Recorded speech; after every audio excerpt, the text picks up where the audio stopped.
Hello ভাইয়ারা, আশা করি সকলে অনেক অনেক ভালো আছো। ওয়ান্স এগেন হাজির হয়েছি ক্লিপস টুফেল নিয়ে।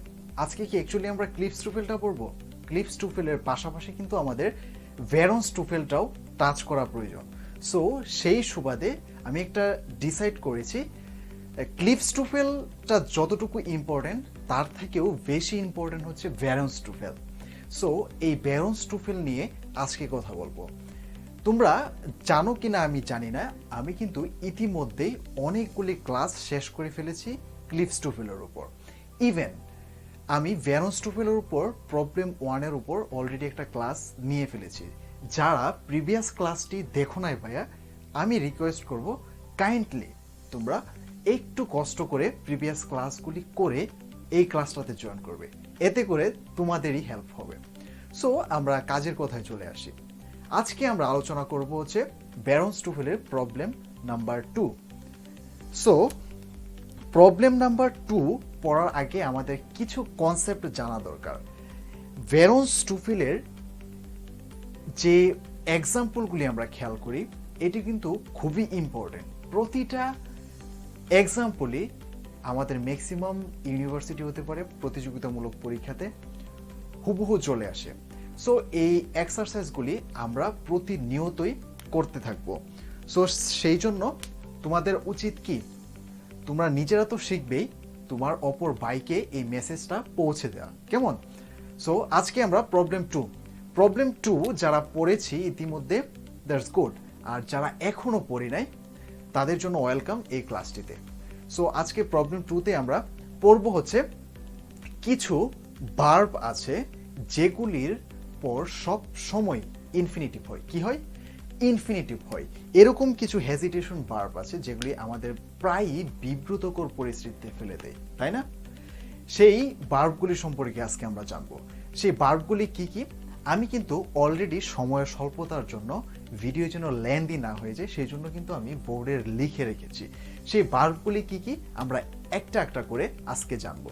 সেই ভার্বগুলির মধ্যে প্রথম হচ্ছে agri, appear, ask, claim, consent, decide, demand, deserve, expect, fail, forget, hesitate, hope, intend, learn, manage, mean, need, offer, plan, prepare, pretend, promise, refuse, seems, tend, threatened, urge, and want.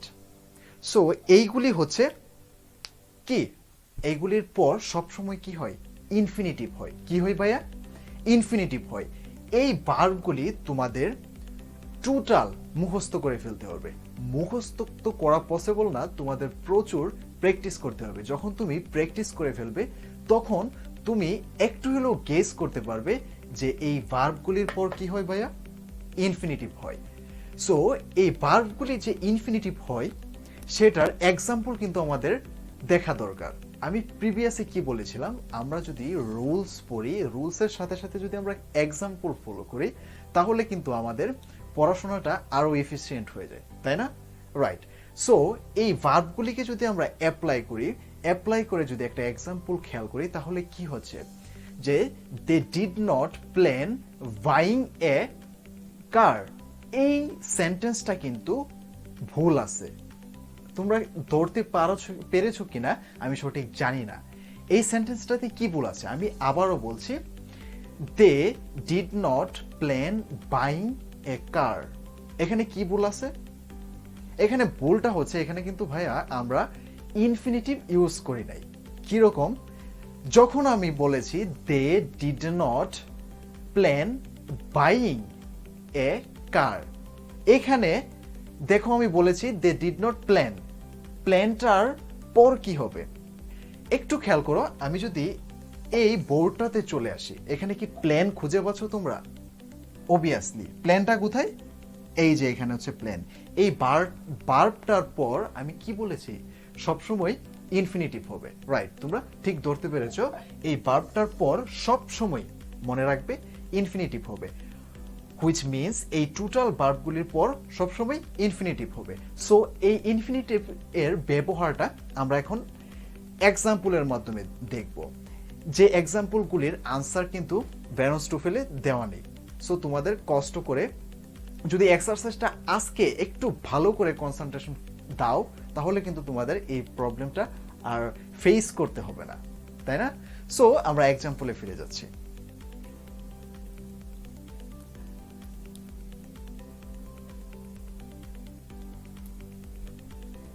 ওকে, তোমরা কিন্তু already দেখতে পাচ্ছ কি আমি একটা এক্সাম্পলের chart টানিয়ে দিলাম।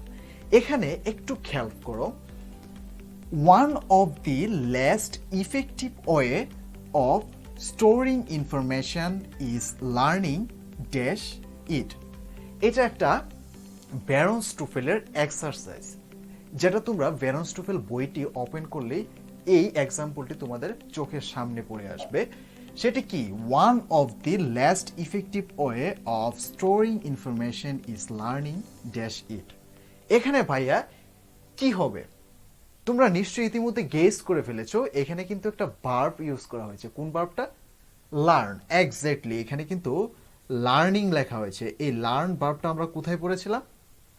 প্রিভিয়াসে আমরা দেখিয়েছিলাম যে একটা ভার্বের চার্ট, ওই ভার্বগুলির মধ্যে এই লার্ন ভার্বটা হচ্ছে একটা, যেটা আমরা ফাইন্ড আউট করতে পেরেছি।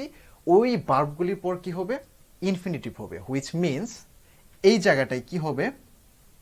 টু হবে ভাইয়া, তাই না? রাইট, এই জায়গাটায় টু হবে। তাহলে কিন্তু খেয়াল করো, এই বাক্যটা কিন্তু অলরেডি কারেক্ট হয়ে গেছে।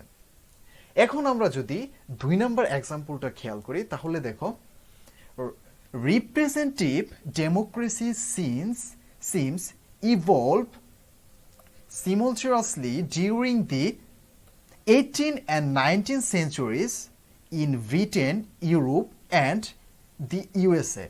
এখানে দেখো, তোমরা যখন বিভিন্ন প্রতিযোগিতামূলক এক্সামে অংশগ্রহণ করবে, তখন কিন্তু পিন পয়েন্ট ইউরো নামের একটা কোশ্চেন পাবে, যেটা কিনা আমাদের প্রায়ই বিব্রতিকর পরিস্থিতি ক্রিয়েট করে ফেলে। সো এটা আমরা কিভাবে রিমুভ করব, সেই জন্য প্রচুর এক্সারসাইজ করতে হবে। আর এই পিন পয়েন্ট ইউরোরই এখানে শো করা হয়েছে। সো এই পিন পয়েন্ট ইউরোরে হচ্ছে, এখানে দেখো, রিপ্রেজেন্টেটিভ ডেমোক্রেসি সিমস ইভলভ, অর্থাৎ এখানে একটা অপশন দেওয়া হয়েছে এ, এবং সিমন্ট্রিয়াসলি ভি, এবং ডিউরিং সি, এরপর হচ্ছে দ্য ইউনাইটেড স্টেট, তাই না ভাইয়া? এখানে তোমাকে ফাইন্ড আউট করতে হবে কোন ওয়ার্ডটা, কোন ফ্রেজটা হচ্ছে ভুল আছে। এখানে তোমরা কিন্তু ইতিমধ্যেই খেয়াল করতে পেরেছো যে ইভলভ এই ভার্বটা কিন্তু ভুল দেওয়া আছে। এখানে কি হবে? আমরা প্রিভিয়াসে পড়েছিলাম কি, এখানে একটা সিমস ভার্ব দেওয়া আছে। এই ভার্বটা কি আমরা প্রিভিয়াসে পড়ে আসছিলাম যে এরকম যদি ভার্ব দেওয়া থাকে, এই ভার্বগুলির পর সবসময় কি হবে? ইনফিনিটিভ হবে, ইনফিনিটিভ টু হবে। সো আমরা তাহলে সিমস এর পর কি লিখব? টু। এক্স্যাক্টলি, এখানে আমরা লিখব হচ্ছে টু ইভলভ। ঠিক আছে? সো আমরা আজকে কি করলাম? ব্যারন্স টুফেলের কত নম্বর প্রবলেম শেষ করলাম? 2 নম্বর প্রবলেম শেষ করলাম। আমরা নেক্সট ক্লাসে শিখবো হচ্ছে প্রবলেম 3 সম্পর্কে। সো বন্ধুরা, আজকের ভিডিওটি কেমন লাগলো অবশ্যই কমেন্টে জানিয়ে দেবে, এবং বন্ধুদের সাথে শেয়ার করতে কিন্তু ভুলবে না। সো দেখা হচ্ছে প্রবলেম 3-তে।